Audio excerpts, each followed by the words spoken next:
Are you trying to figure out how your company will journey and profit from consumers across connected devices? Come to the Multi-Screen Summit in New York on June 11th and 12th and learn how from over 50 speakers. Use coupon code LBMA025 for your 25% discount now at www.thescreensummit.com. Build compelling real-time apps quickly and scale them globally with the PubNub Real-Time Network. Only PubNub delivers the core building blocks needed for any real-time application. Find out for yourself by signing up for free today. Visit pubnub.com. Welcome to This Week in Location-Based Marketing, the most trusted podcast dedicated to the new business of location.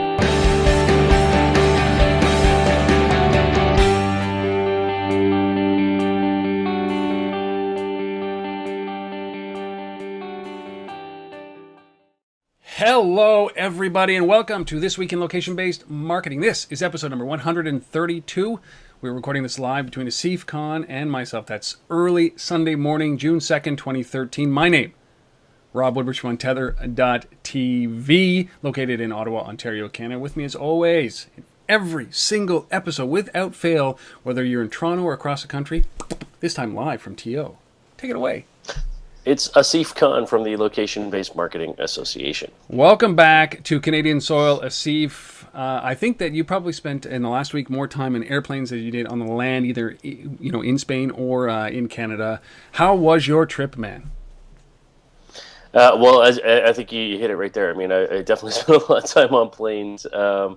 But the conference in Spain, the Solomo Summit, was awesome. Almost 200 people out for this thing. A lot of great big brands and agencies, from Hyundai to Toyota to L'Oreal to Havas, the big agency groups, to some interesting tech companies as well. There was Fish Technologies, which is an interesting data company that's doing a lot of work in location. There's a new company that we'll be talking about in a few weeks, probably on the show, called Tap Networks, which is an in-store type of solution coming out of Spain.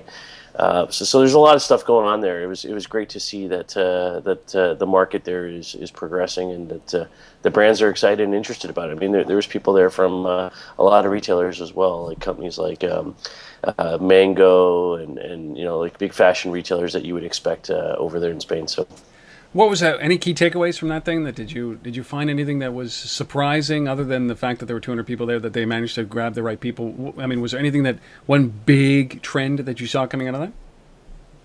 No, I wouldn't say there's a big trend. What I would say is that I would say that I think there's it's kind of like how I was looking at Canada 2 years ago in some ways. There was 2 years ago we were out there, we were talking about location-based marketing. Nobody was doing anything yet, but there was an excitement and there was a hunger for information. That's what I saw in Spain this week, was all these brands and retailers coming out because they want to do it, but they don't know yet, and they haven't done yet. And so, so that's why they were all there. They were all there to kind of figure it out and move from there. And for me, that's a good sign. I expect from the LVMA's perspective, we will be in that market shortly to kind of leverage that desire and that willingness from the brands and agencies to actually do stuff. So, oh, that's good. I suppose. I mean, it just shows you, like, everywhere the lights are coming on for this kind of stuff. And I am desperate to get Tomi Ahonen on, who's written this article about that location is not important. It is not the I don't know, the epicenter of mobile. It's not the epicenter of marketing. It's not the epicenter of retail, and everything that we've been talking about, that convergence. I think he's missed a few key points in his assessment, but you can't argue with the momentum that this is getting. It may have taken a long time to get there, but you're seeing it around the world, and I don't think that it's materialized yet to its full extent, and certainly not in North America. But very interesting. So this week coming up, you've got another event. You're going to be where? You're going to be in California this week at the Street Fight Summit. Yeah, I'm actually flying out tomorrow. I'm in for a very short portion of the Street Fight Summit, but these guys put on Street Fight puts on two great events: East Coast, West Coast, New York, San Francisco, pulling together the community. A lot of the focus there is on the media side of the world. So, the publishing, the big media giants, the AOLs, the patches, all that kind of stuff. And local search and all of that. So a great collection of people will be out there for that. As I said, unfortunately, I can't stay for the whole thing because I got to get from there to Chicago for an event that's being put on by Shopper Track, which is another one of companies that we work with around in-store, shopper tracking, and so that's happening in Chicago this week as well. So there's plenty going on. But it's exciting times. And then, of course, there's the Multi-Screen Summit the week after in New York, which we've been talking about for a few weeks. And, just a phenomenal lineup of speakers that are associated with that. And I'm, my specific part of it, I'm doing a fireside chat piece with Google. But we just added this week Paul Marsh, who's one of the directors over at the New York Jets, is going to be joining me for that chat as well. So I'm interested to hear about what they've been doing. It's very important that we support events like this. So you have seen this at the very beginning of the last couple of podcasts, which were supporting the Multi-Screen Summit in New York. If you want a huge discount, greater than the 25% that the LBMA that we've been promoting, we want you to be there. So when you see this podcast being pushed out through Twitter, retweet it with the hashtag TWILBM this week in location-based marketing, and we will send you a huge discount for that conference that will blow your mind. Get ready for that. Whenever you see it, whenever you retweet it, we will send you the discount. Only for you, the loyal listener. We think that it should be important that you get out there to this thing for the level of speakers that they got. It's incredible. So that will come this week. So please support these guys. Support the event. Support our good friend Gary and Asif as they build this out. Why don't we jump into the stories? We'll start with our app of the week. This is something that we both find very interesting. It's a very niche market. Let's talk about MyFinder.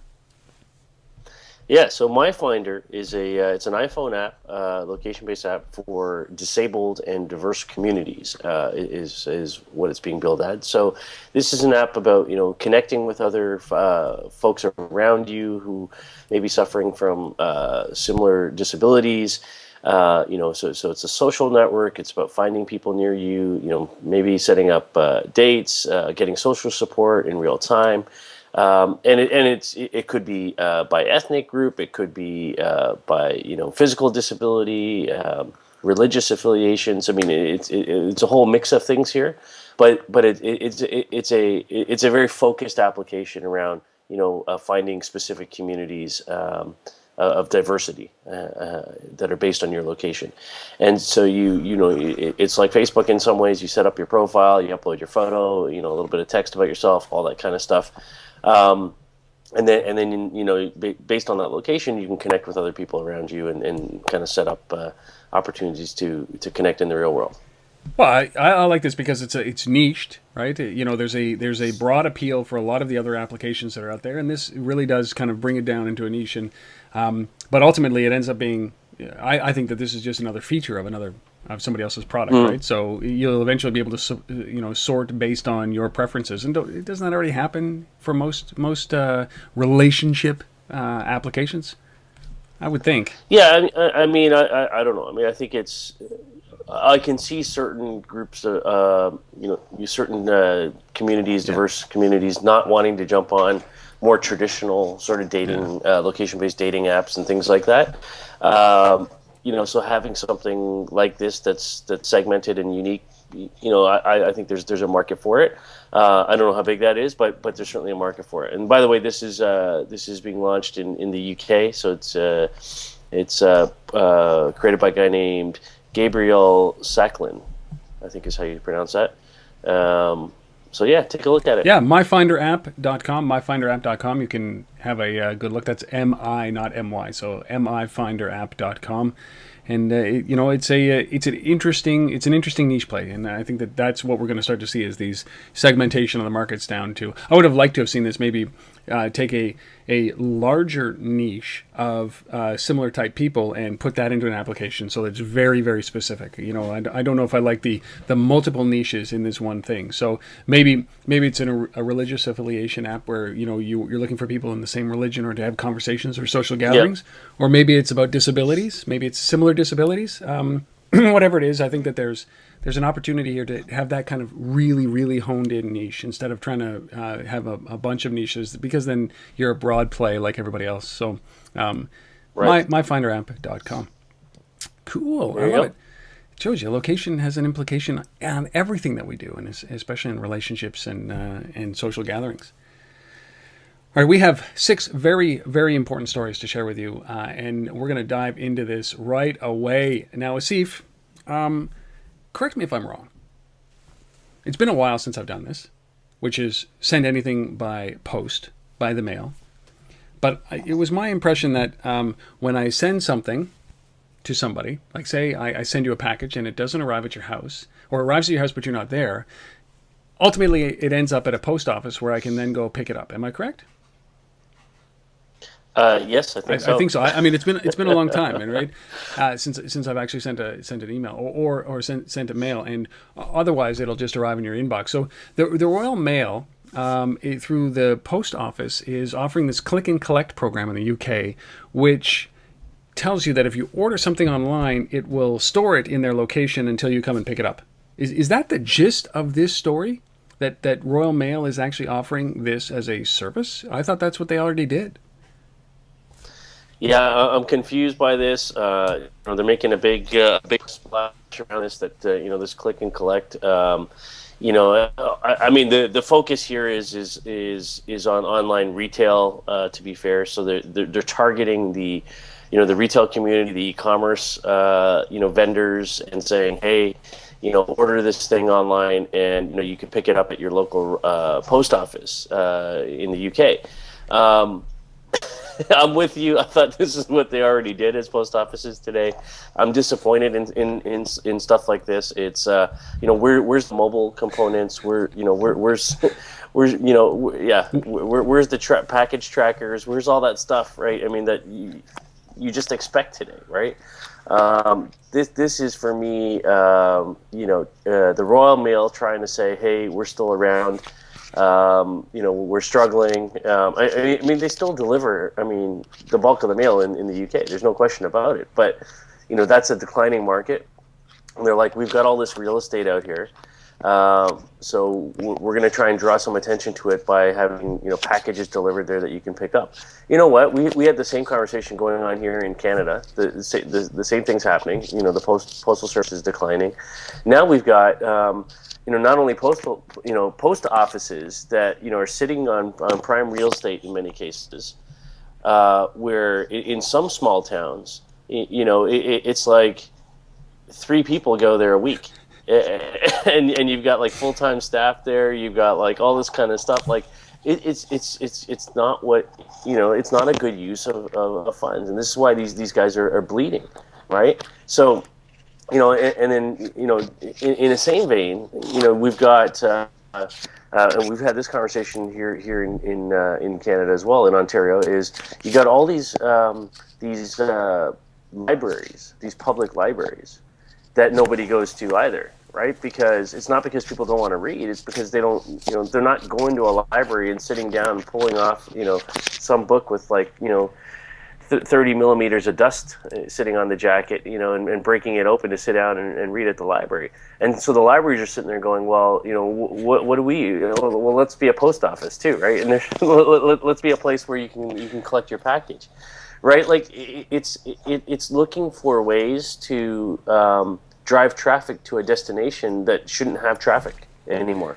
Yeah, this is a point of friction, really, because I mean, there's no doubt that post offices and the utility of post offices is there. I mean, people still send mail, but in Canada alone, I mean, we're talking about a $300 to $400 million loss. We've talked about this for the post office, and this is not something that's sustainable. But to do something like this, all they're offering is extended hours. So welcome to the 90s for extended hours. So you can pick up your package at your convenience. What a novel approach. The one thing that I'm struggling with is, they said that they're working with the e-tailers, the retailers online, to integrate this within the offering, the service offering for delivery. But it's already there. Like, you choose your post service, right? Like, I either want it by 3-day delivery, express, or overnight, and it works with the relative or the couriers or the post guys, and it'll work with FedEx, it'll work with Purelator, and I guess that they're trying to do it with the Royal Mail. But it's based, for me, it's always going to be based on my desire to have it and the cost, and I'm going to balance those off. And apparently, it's not cheap to send anything by mail by Royal Post overnight, but I think the biggest challenge here is for them to actually be competitive as a service, and this is just not one of those things that I see is relevant anymore for this. I don't get it. I don't understand why this is an announcement. Click to collect. They're like 10 years behind. This may have been innovative 10 years ago when e-commerce was emerging, but right now it's ridiculous, and this doesn't make any sense. This is just an organization grasping for a business model. Yeah, I mean, and we've talked about the U.S. Postal Service and Canada and the Canadian one as well, about doing things like, putting QR codes on the stamps, and doing all kinds of crazy things like that. That's at least trying to create new streams of revenue. Leveraging mobile technology and other things. This is like, I'm with you, man. This is 10 years at least behind. So we're going to see a merging of the post offices and the libraries to come together. I felt this way the exact same time when Canadian Tire started selling milk. It's a clear sign that as companies get into this space, which is diversifying and away from their core, now out of necessity, probably because their market is eroding or their market share is eroding, but to me that's a slow and steady decline into obscurity and out of business. When you start to grasp at straws like this. I don't know how much longer the post office can hold out the way that the structure is right now. I don't know, because if you're extending hours, you're extending wages, and that doesn't make any sense to me at this point. You know what? Just put a whole bunch of lock boxes on the outside with keys that are NFC enabled or RFID enabled or cell phone enabled, and that's more value than you could ever provide to me by being able to. Well, and we've seen that. We talked about those guys. I forgot the name of the company now. Here, right here in Canada, from Waterloo, the Google bot. And they're putting these boxes, in grocery stores. They're putting these boxes in where people are in subway platforms and things like that. Yeah, that's what they should be doing. That's what the Royal Mail should be doing, right? Absolutely. It's like if you know that every Saturday you're going to be at your grocery store, or every day you're going to pass by a box on the subway, it makes sense to be where you are going to be. So have it delivered to that location, and it's done, right? Mm-hmm. And then you have access to it instead of having to manage all of this. And it doesn't make any sense. So. Big thumbs down. Anyhow. Ridiculous for the Royal Mail. I don't get that. All right, now that we've destroyed that, let's talk about another story. Second story here. Let's see. What is this? This is location data privacy guidelines? Yes. So this is coming from a group called the Location Forum, their privacy council in particular. It's a group that we've intersected with over the last couple of years, and they've released some data privacy guidelines. It's called the Location Data Privacy Guidelines, Assessment, and Recommendations. And I applaud the effort. I applaud, certainly the need for CIOs, CMOs, for marketers to have guidelines in this space, understand that what the challenges are, and what the concerns of the consumer are, and all of that kind of stuff in terms of the risk. And it's important to have guidelines, no question about it. What I'm concerned about here is that we develop a series of guidelines, and we're telling people that this is what as brands, as marketers, as CIOs that are building solutions in the marketplace that you should be following. Here they are, but it's not just here they are. You got to pay us to get them. So they're charging you $100, $99 to get these guidelines that they're recommending that the industry should adopt. Like, if they're guidelines that you want the industry to adopt, you just push them out there. Like, they're free, right? Are they not? Like, why are we charging money for this? I don't understand. Well, they're not guidelines at that point. They're not that? If you charge for them, they're not guidelines. No. right? Yeah, I'm a little bit confused by this, and there's some great companies that are part of this location forum. I mean, DMTI Spatial, who we work with a lot, Nokia, there's some great companies that are part of this group. That developed this guidelines, but and I'm all for the guidelines. I mean, I did take a look at them, and I think there's some good merit to what they're doing here, but I don't understand why we're charging for it. No, that doesn't make any sense for me. But I think that I'm mixed here because I do digital content. I create content, and I love the idea of charging for content. But if I'm gonna create guidelines, then listen, lay out the guidelines for free. Let everybody have those guidelines. Bring those in, and ultimately you can glean some more work as a result of releasing that for free. The $99 is a nuisance fee. It's like the 99-cent app. If it's really really worth it, charge $1,000 or give it away for free. I mean, there's no $99 here. I mean, that's just a nuisance. It just says you're not confident that these are really good guidelines. So release the guidelines for free so that everybody can participate in that, can understand them. It's like the MMA releases guidelines for banner ad size in mobile, and which I think is ridiculous to begin with because banner ads don't belong in mobile. But focusing on the wrong thing. But at least they release those guidelines for free. They push them out there so that you can have them. And they're driving membership base, they're driving consulting, they're driving other ways to generate revenue. But this I wish I could talk about the guidelines, but it doesn't. There's no indication. And then when I register to download the executive summary, it just is basically the same as the press release. So now they got my email address, which angers me, especially when we're talking about this whole privacy issue. Now they got my email address to give me the same thing that is available on the website. It's like fail. So I would like to make a recommendation to buy this or not, but I can't because I don't have the information that is required, and there's not enough that they've given me. So boo-hoo on you, right? Data privacy. Unfortunately. So all for guidelines, but come on, guys, like just make it available to people. Well, they call it groundbreaking data privacy guidelines. Like, okay, if it's that groundbreaking, I guess I got to spend the $99.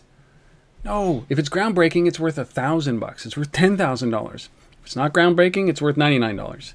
This is a marketing challenge, and you've really not done well with this, and that's it's unfortunate. Now, if you're still interested in doing this, if you can go and find them at the locationforum.org and spend the $99, and then you can come on and tell us whether it's worth the $99. But they're not getting a dime out of me. There you go. Wow. Okay. So how about a good story here? Yes. We've talked about Blippar often on this, and here's the two Bs coming together. Budweiser and Blippar for something called Folds of Honor, which is an altruistic thing that Budweiser does to raise. They're donating a whole bunch of money to education for families who have been either had somebody who was killed in service or disabled in service. This is pretty cool. And then there's a Blippar piece. Yes. Yeah, no, this is pretty awesome. First of all, really happy to see companies like Budweiser stepping up to get involved in this kind of charitable initiative. So they're donating 1.5 billion. No, million. Sorry, million. Did I read? Yes, 1.5 million. Yeah, not billion. Sorry, 1.5 million over the summer to this campaign called Folds of Honor, which is about supporting families of soldiers killed or disabled in service. And on the packaging of Budweiser beer packages is obviously the Budweiser logo and the various symbols that they have there. And so Blippar, if for those of you who've not listened to us before or not familiar with it, it's an AR app, but it's focused on image recognition, as opposed to a QR code or something like that. So you basically hold up the app and view the Budweiser logo or something like that, and then it creates this call to action that generates content or unlocks some unique content.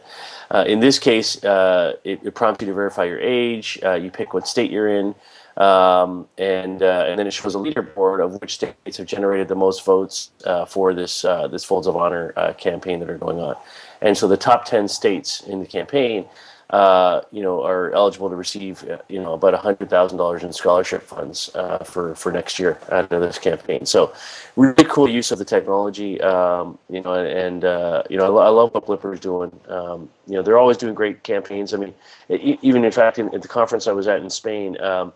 The guys there were the Blippar team was in full force there, talking about what some of the work that they've done with Five Gum, with Cadbury, with all kinds of interesting campaigns, and demoing stuff that they've done for the Dark Knight movie campaign, and just some crazy stuff, and just the amount of visual stimulation that they can create, and the uniqueness of it on a campaign by campaign basis is really interesting to me. This is very, what they've done here is very cool. Is that it might be a touch marketing and PR, but the idea that they've gone out and partnered with a small company called Blippar, like Blippar, to be able to help people have their say. They're not raising money. They've already donated the money. Now they're just helping people determine where that goes. And they're doing it free of charge. This is such a great social cause, and it's a great way to add something like augmented reality to extend the awareness and the brand from the box. And this is image recognition at its best, isn't it, Asif? This is really simple. I think there's always a challenge of adding a little bit of friction, which is, quite frankly, having you to download an app in order to participate in this. So I always like to have this a complimentary thing, which is like you can also send us a text message to this number with the state that you'd like, right? I think that there has to be that all inclusive nature. But I really like this, and I'm a big fan of what Blippar's doing, and this. True impact of augmented reality. This isn't like the hold up your phone and see see things that aren't there. This is really about engagement and the data that they're going to collect from this is unbelievable. And but I would like to see it a little bit more inclusive when it comes to maybe text messaging. The same vote, just so that it's not constrained to smartphones, because we know that. Yeah, and I like the. I like to believe with these kinds of things where the message or the visualization that comes from it can be unique based on location, time of day, all of that kind of stuff. It's not, the same message for everybody necessarily, right? So for me, that's one of the interesting things about this type of technology.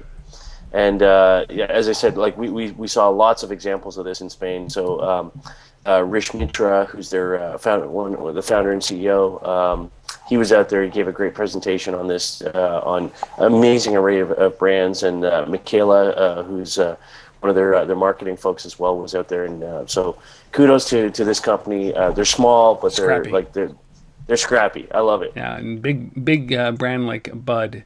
Certainly picking the endorsement here is they're picking a winner in this space at this moment, and maybe it's too early to think that way, but we'll see how this campaign turns out. And Bud has always been right there when it comes to the this kind of testing the technologies. They're not as high up there as Starbucks, for example, but maybe Bud is going to do that. And I'm interested to see, when you start to think about the analytics that come from this, what they do with that data. So we'll keep an eye on that. But Bud and Blippar are working for the Folds of Honor campaign to help distribute $1.5 million to needy states in grants and education for disabled veterans or veterans' families who have been killed in battle. So very cool. All right, those are the first three stories. We're going to take a break here. We're going to talk to somebody that I had a great opportunity to sit down with. This is a little bit of a departure for what we typically would bring here, but it has everything to do with location. That's physical location. I'm talking about China, this opportunity that is in China. Mary Meeker just recently came out with her statistics, her state of the internet, state of mobile, which I don't know about you. I've gone through this quite extensively. A lot of ho-hum, a lot of repetitive stuff from last year. I think that it's just a continuum of a trend. Nothing really struck me, except for a couple of statistics here when we talk about the China opportunity.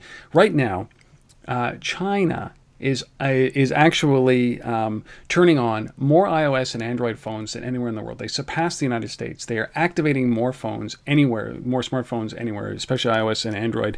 I do not think that there is another player in China right now. There is no Bata. There is no BlackBerry. There is no Microsoft. It is iOS and Android at this moment. Second thing that's happening is that they've surpassed in total devices connected to the internet, to the United States. They're actually at a point where there's 224 million devices that are connected to the internet in China versus 221 million in the United States. Now, what they're also projecting is that by the end of 2013, over 500 million smartphones will be floating around inside of China. Now, this is a huge opportunity. So what I sat down with Piyush Shah, who's the VP and GM, Developer Platform and Performance Advertising for InMobi, and what they're doing is that they're taking their analytics. They're a huge advertising platform. They're taking the analytics and offering some insight into this Chinese market. So it's location-based data that is giving us some insight here. And I had him on to talk about this opportunity. If you're an app developer, if you're in the app space, you're looking at China, why this is a great opportunity now to jump into to China. So here is Piyush and a clip of this episode that will come eventually onto Untether.tv in a couple of weeks. So enjoy this. We're back on the other side with the final 3 stories.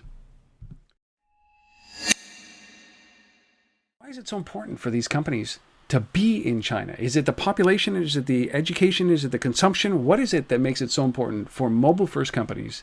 As you said, game companies, communication applications. Why is it so important for them to be there?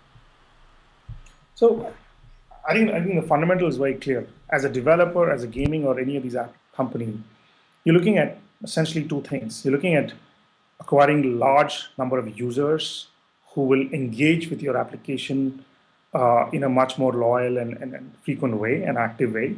And of course, a certain proportion of those users will end up helping you monetize and make a lot of money and have high LTV.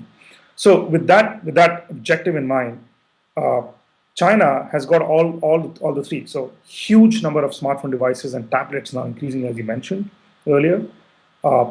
Much higher average levels of usage and consumption of their mobile device. And that's understandable in terms of the way the smartphone has become a much more closer device, a personal device for the Chinese versus an average American, because of the demography, of the teenage nature of China, of the fact that this is something that they've catapulted themselves from the pre-pager era and directly to the smartphone era, whereas in US it actually went step by step. So all those things have happened, which makes the mobile device a much more intrinsic part of the Chinese consumer, an average consumer, vis-a-vis an average American. That's the way we look at things. So there is huge penetration and device ownership. There is huge, just sheer engagement and consumption of the device. And then by the sheer demographic of the whole piece, they are all willing to experiment and do a lot more with their phone in terms of figuring out apps and testing them apps and all that. And then finally, given that the market has traditionally been a very strong online RPG and all those MMORPG market, the moment they see some similar such experiences on mobile and it makes it simpler for them, I think there's an inclination, there's an intrinsic inclination to sort of start using those apps and play games and stuff like that. So I think all those add up.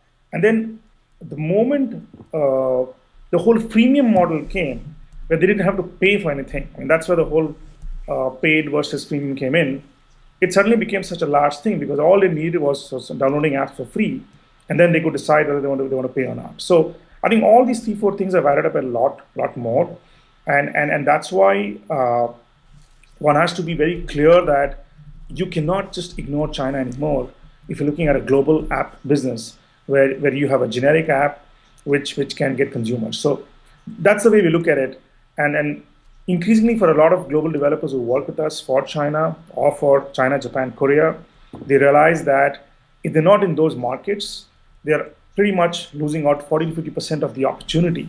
The global opportunity. The global opportunity. Hence, you cannot just do with being in US and Europe and FIGS and Nordics anymore. You got to figure out China and Japan and Korea, especially China. Well, and it's pretty obvious to see that when Facebook is talking about this, and Google is risking being ostracized for being in China, and I mean, this is very important to them because the growth for those companies, for those big companies, is China, isn't it? Right now, this is the battlefield that they're going after very aggressively, and there's already incumbents in China that are huge, that are comparable in size to Facebook, right? So, and to Twitter.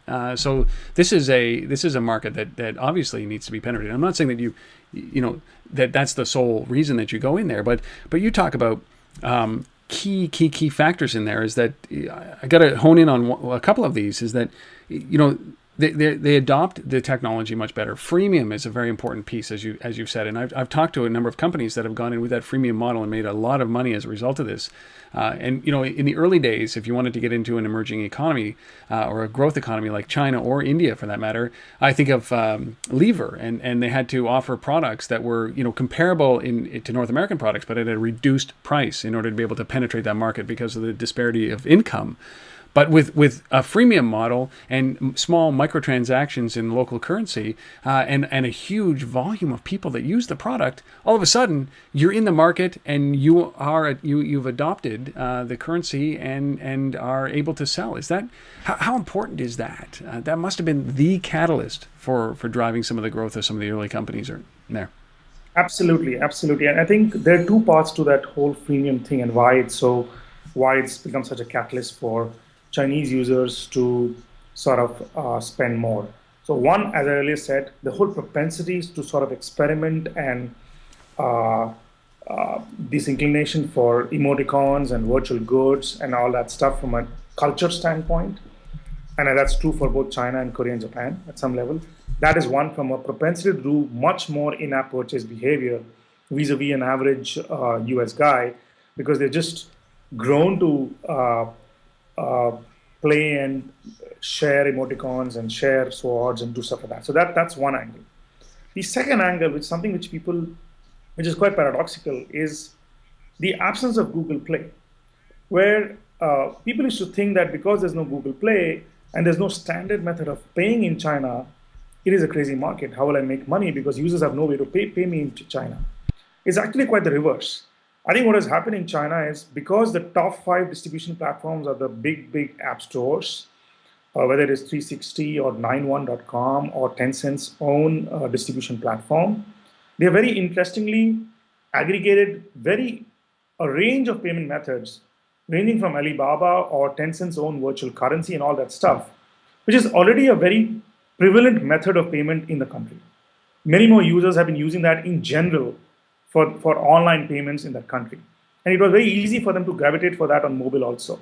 So while there was an absence of Google Play and a standard payment method, I think because there's a much more variety of payment methods available, which have been more prevalent, and there's not much notion of credit cards as such, I think that has actually led to making the whole payment of in-app purchase much more seamless and easy. And that is why there is a higher notion of freemium and stuff like that. So I think that's how we look at it. And where the challenge of the fragmented Android App Store thing is actually quite a boon from a user standpoint, because all these 4-5 guys have done a great job of ensuring that the payment process and the payment flexibility is very high. Would you say... You also mentioned... Finish off. Sorry, I didn't mean to interrupt.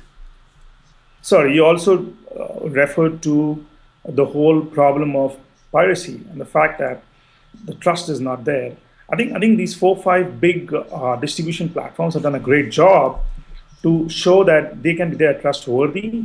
They curate the stuff. They have anti-fraud and anti-piracy sort of tools to ensure that the apps listed on those stores are clean and not from fraudulent sources. So I think all these problems have been sorted in their own way, and hence global developers now know that there are ways and avenues to do clean business and of course make a lot of money. And that's why you see a lot more action happening there increasingly. And yeah, I mean, according to your own statistics, you're talking about the propensity to buy in-app purchase behavior. That they say 46% of smartphone users in China have made an in-app purchase versus 37% of smartphone users in the United States. And then you extrapolate the large number of smartphone users and going forward, large number of smartphone users. You can't ignore this. And that was Piyush Shah from InMobi. The insight that he brings is stellar when it comes to the Chinese market. That is part of an episode that will air in a couple of weeks on Untether.tv. There is a huge opportunity in China. Now, if you're interested in a little bit more information about that, there's a perfect example of this. It's a company called Game Insight. This is a company that is based out of Russia that built their business in China, in the Chinese market. Did not go to the US first, went to China first. If you're interested in that, I just pulled it up. It's episode number 450 on Untether.tv. It's about the fact that, listen, there is a bigger world than the US and Canada out there, and now all of a sudden we're starting to see that as a result of the information that InMobi has brought. So we thank Piyush, and if you're interested in him, be sure to sign up for the Untether.tv mailing list, and you will be notified when that is available. Or, of course, you can subscribe to the podcast at any point in any of your podcasting software. Very cool. You know, we often think about these huge markets, Asif, and everybody turns our attention to the bastion, which is still the United States by far. But as I found out when I was in Toronto last week, I was talking to Rudy Dewila, who is a mobile guy in Europe from App Circus, and Tomia Honan, which is he's from Hong Kong, and Lars, who's from Hong Kong, and these guys are talking about Africa as the next piece, Africa and China as the emerging economies when it comes to mobile, and obviously that tide is turned for China when it comes to consuming content, consuming applications, consuming through these mobile devices. So if you're not looking at China, you're not looking at Africa, please take this advice. Go and start looking at those markets, whatever you're doing. So I thank Piyush for coming on. Very cool. We jump right back into this. Yeah. All right, our fourth story. I don't listen to the radio very often. I don't own a radio. The only radio I actually have is in my car. I don't know about you, Asif. Sometimes I'll tune into my car radio, but more often than not, I'm listening to podcasts. And I've completely jumped off of radio because podcasts give me a little bit more insight. And there are daily episodes that give me a great summary. Like CBC is a great summary of the news if I'm interested in that. Of course, there's Leo's This Weekend or Tech News Today, which is a daily tech news show that comes out once a day on podcast. But when I do need that radio feel, I do use this application called TuneIn. And these guys raised $25 million this past week. And I think that the number one reason they raised it is expansion into the automobiles. It's a very competitive space right now to be able to offer real-time live radio in a car. Wait a second. Wait, that is where my radio is. I'm a little confused here when it comes to why they want live radio in a car when I got a radio in... Oh, I'm so confused, Asif. But one of the things that the CEO of the radio, of TuneIn said, it sucks when you only go into your car and you only have to choose between 70 radio stations that are there. 70. It's just not enough. It's just not enough. What do you think of this? I use the software. I like the software. I like this actually. So $25 million, first of all, which is the big part of the story here for them, coming from IVP Institutional Venture Partners, Sequoia Capital, Google Ventures, and General Catalyst. So some big players involved in this deal. It's as you said. It's the choice between 70 stations and 70,000 stations is what they're bringing to you. And the important thing about TuneIn is that it's the ability to listen to a local radio station in any locality that you want. Is really what this is all about. So, as you and I were sharing with me before we started here, you're in San Francisco and you want to listen to the ball game, on the local broadcast, you can do that, right? You're in Toronto, but you want to listen to that San Francisco broadcast, you can do that, right? So, it's that ability to kind of listen on the conversation. For me, this is the radio version, the digital radio version of what Banjo does in the social discovery world. It's the ability to listen to the social location conversation, if you will, that Banjo does at any event, at anything, at any time around the world.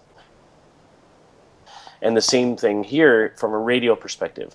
And they gave an example in the release here about during the Boston events that happened recently, and the ability for folks to not just listen to CNN, which is the national viewpoint of what's going on in Boston, but to listen to the local Boston radio station, no matter where you were in the world. You could do that if you wanted to through a platform like TuneIn. So it's very location specific.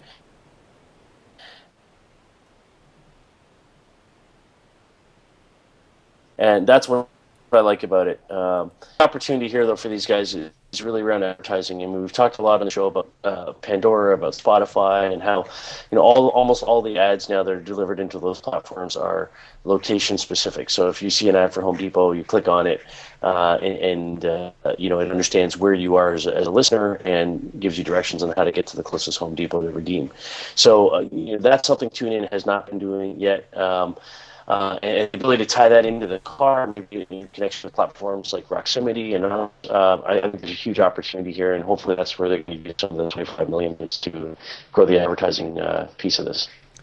Yeah, I would agree with you on certainly the huge opportunity when it comes to playing ads, location-based ads, and as you said, I mean, when I was in Lake Placid, I wanted to listen to the hockey game, the Ottawa broadcast of the hockey game back when the Senators were in the playoffs, and this was exactly what I used it for. It was perfect. When I want a glimpse of what's going on in the news in my city, I use this. It requires a lot of density, right? And it requires a lot of salespeople selling locally. Because right now when I boot up TuneIn Radio, it just says, "Welcome to TuneIn Radio." There's no maybe there's not an awareness now around this, but there are no ads yet for the Canadian market, and so I think that this will eventually happen. But I like this. I like TuneIn, and everybody I talk to uses TuneIn for that reason. The interface is a little kludgy, it needs a little bit of better discovery, but I think that's what comes in, as well for this with this $25 million. I just thought it was so shocking that the CEO would say, there's 70 channels on your radio, that's all you get. And I'm like, well, you know what? How many more do you need, really? Like, I only listen to 3 radio stations at most. But is it the 70 that you want, Rob? That's the question. Well, I just need Springsteen. It's got to be like cable TV package where you choose what channels you want in the package, right? Well, there is something to be said about that, but the idea that the idea that they're going into the car, that's great. The idea that they're enhancing local advertising ability to do that, that's great. But I also think of competitors like Songza in this space and Audio, and these guys that are on demand radio that you want or music that you want at that exact moment that you want it. Like if I want to listen to Journey right now, I can flip it on and find Journey right now. I don't have to go through the process of finding a radio station that plays it. And I think that there's out of convenience, you've got your own music list, right, which is at the high end, which is unmonetizable unless you buy the music. Then you've got then RDO has every song ever created that you have at your fingertips, and it is a subscription, a $5 a month subscription. And then you've got Songza, which is like genres, like hey, music of Journey, and then it's different types of music around that based on licensing requirements. And then you've got something like TuneIn, which is hey, radio stations, specific radio stations. So you like rock, you like pop, you like top 40, you like grunge, you like talk. You've got all of these. That's fourth on the list, right, for convenience. So 1 is not random, 2 is not random, 3 is a little bit random, but something that's like in 4, like TuneIn, is completely random. So where's the monetization capabilities? It's advertising, but again, radio right now is suffering. Right, advertising and radio is suffering and in decline because of companies like Songza and because of RDO. So I wonder if this is at all, if this is a sustainable business model, and we'll have to wait and see. That's just my assessment. That's my rant. There you go. But congrats to those guys. Yeah, I have to apologize. We're having some challenges with bandwidth, as you see. Steve coming in and out, and the audio is a little bit choppy. But we've been fighting this all morning. We're going to continue down this path, and so you know what a Steve looks like, and it's going to be a little blocky. And if you're listening to this, that's why it's a lot of interference. And it doesn't get any better, folks. And so bandwidth will not improve my looks. It's like you're always like, this is how Asif is. He's just a blotchy guy that walks around where you can't see his eyes. So if you're listening to this, maybe you should tune in to see what Asif looks like with constrained bandwidth. Yeah. So our next story, this is one that I'm really fond of. It's called iPourIt, is the name of the company, and they've basically developed a self-serve RFID beer kiosk. Okay. So the idea here, what they're going after is we've all been in that bar, in that restaurant, hanging out with a big group of people, and there's like 2 people behind the bar serving, and 300 people waiting to be served, and you just can't get their attention. It takes forever to get your beer. So the solution that these guys have come up with is when you come into the bar, you get an RFID wristband with that's unique to you. And you go up to these kiosk things that recognize the RFID wristband and pour your beer for you and bill you and share that information on your social networks. And I like this. This is really interesting.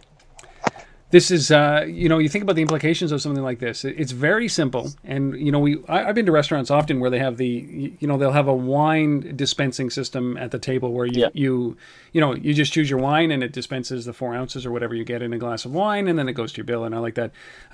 But this is an invention whose time has come, shall we say? Simply put, is that the bars can regulate how much you consume based on your age and your weight, right? So you start to think about this is that your height and your weight is not age, but your height and your weight. Age has a lot to do with it. I could certainly drink a lot more when I was 19 than I can when I was 43. I haven't conditioned myself enough, obviously. But when you start to think about that, is that you can actually know when your limit is. You can stop, right? And you can affix people. Everybody should get one of these when they walk into a bar, right? So it's like, you are the designated driver. We will never be able to dispense a single drop of alcohol to you. So every time you try, it'll be like, no, you're the designated driver. No, you're the designated driver. Not that you need that if you're the designated driver, but it's always that incentive. But it stops pouring when they feel like, based on your body mass, you've had too much in too little period of time. So I think this is a very cool time. Once it ties into payment mechanisms, so you don't have to do your credit card, because that's the second biggest pain. The first is getting the attention and getting a drink. The second is getting their attention to pay. So if I could just automatically do this, like the Midas touch, put my hand in there, get my beer, and it automatically either debit my account or create the tab, and then I can, just touch that band again to pay out, whatever it might be. I think this is a very cool technology.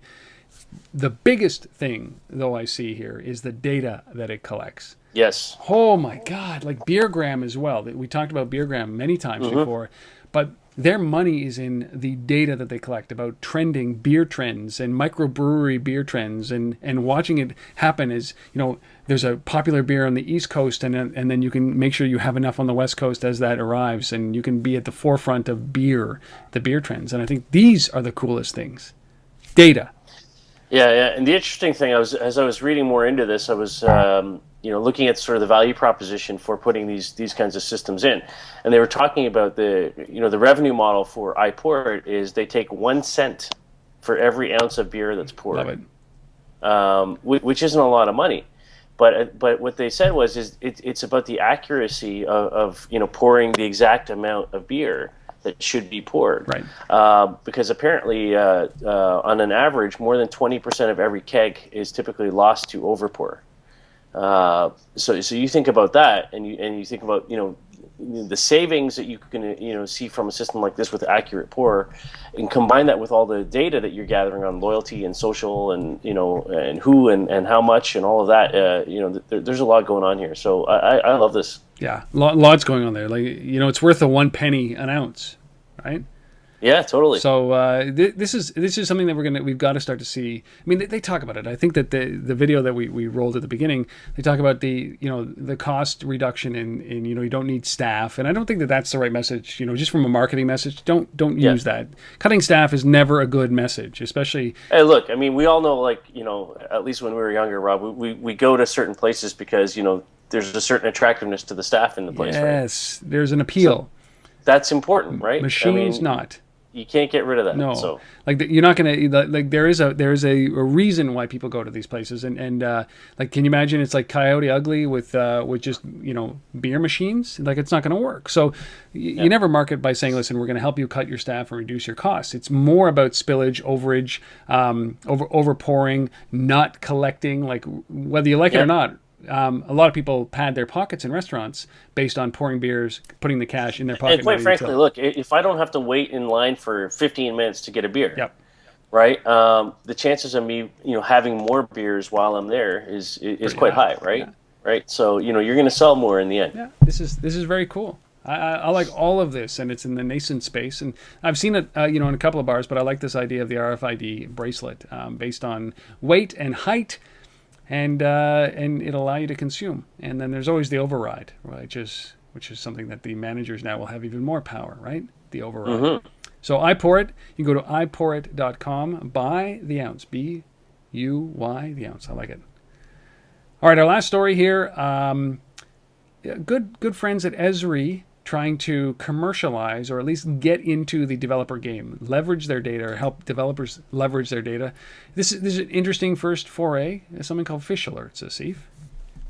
Yeah, and I'm a big fisherman. Are you really? I love being. Yeah, totally. Seriously? Yeah. I didn't know that. So that's one of my few things that to kind of get out of the world of mobile and tech and just be in the middle of nowhere is just to go fishing. So now you can use ESRI and tech to help you with your fishing. It's even There you go. Yeah. So this is an app developed by a group called Great Outdoors Mobile, using ESRI's data sets, it pulls together live data on, protected marine areas, weather, the tides, based on GPS, so just putting all that data together into a thing called fish alerts. And it's all about telling you where you can and can't fish. I mean, which is great because, the worst thing that can happen when you're out fishing is to be, is to take that boat into an area that, you think is a great spot, but it's actually a protected spot, and you didn't know that. And then along comes the police, and they're like, it's a violation. We're taking your boat. We're taking your car. We're taking everything, and you're done, right? It goes from a very positive, relaxing experience to a very negative, stressful one. So. Well, and this is, I think from a big, business practice, this is what ESRI should be doing. Very early on when we were wondering where the big guys were, where ESRI was, and Foursquare was trying to recreate the data location database or the location database that ESRI has already. There's just, there's no comparison between the data that the new companies are collecting versus what ESRI has in legacy data and the depth of data. And I think that it's good that these guys are starting to get into this. They have to be getting their data into applications. It's a way.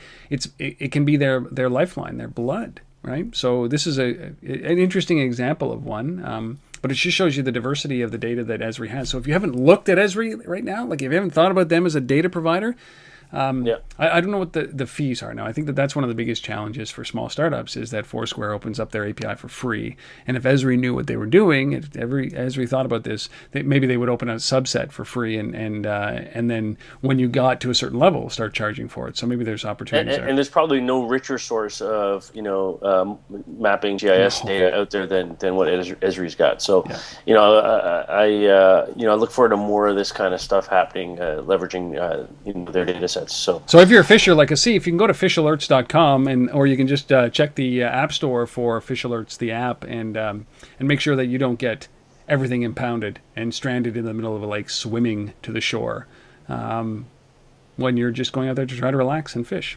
Yeah. Fish Alerts. Just make sure if you're out there fishing, okay, and you're on a boat, don't install an iPourIt system.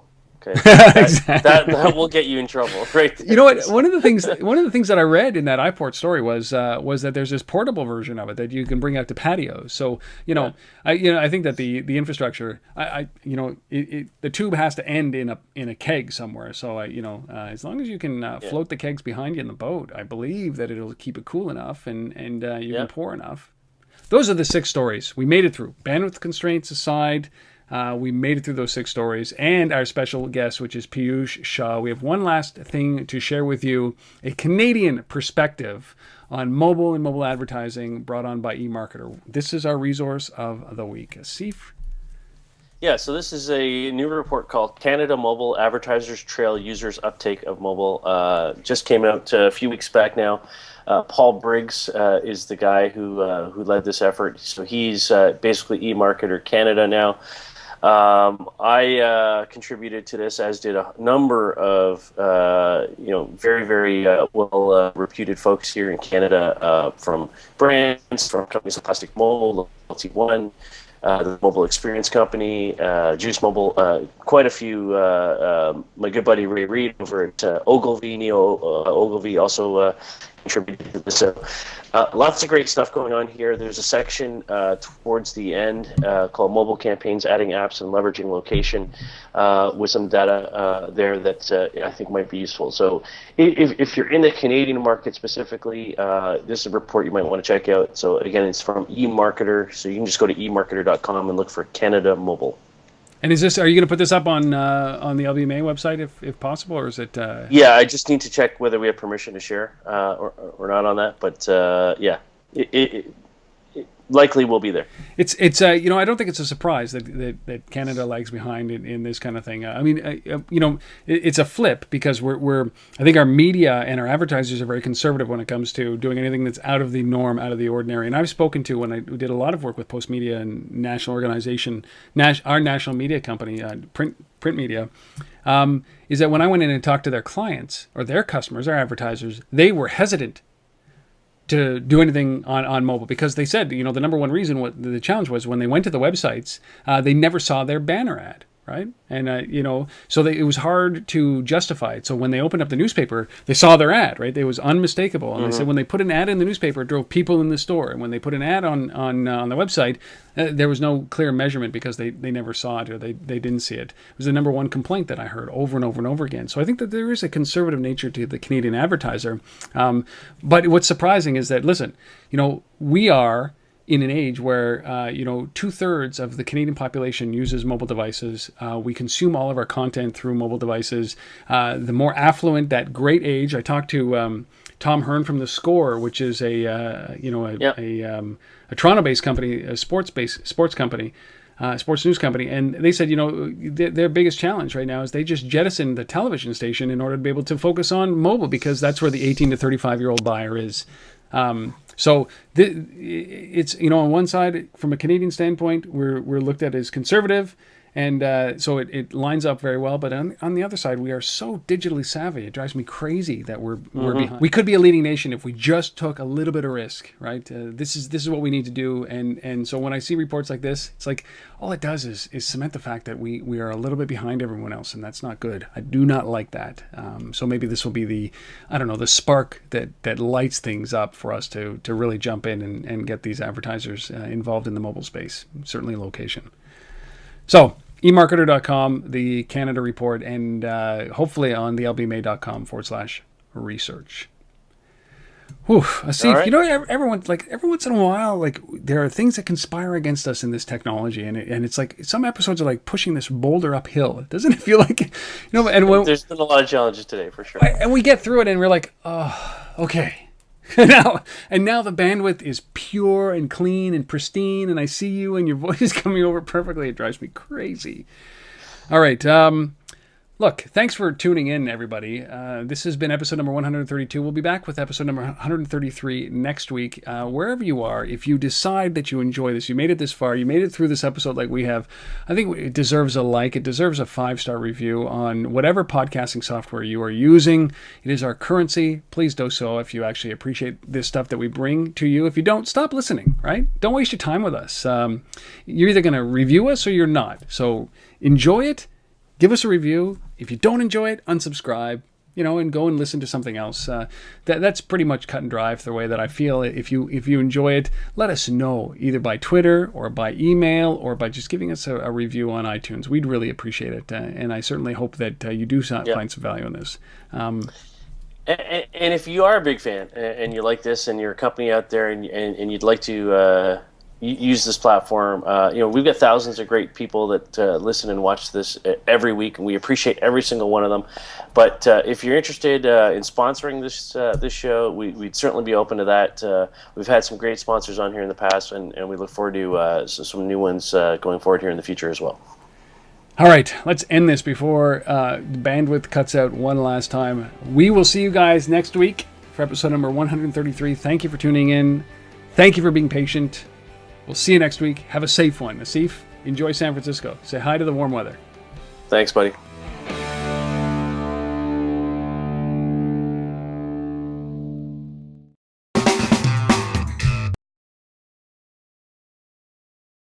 Oh, fuck. Now I'm confusing myself. Let me start that over again. Here we go. Okay.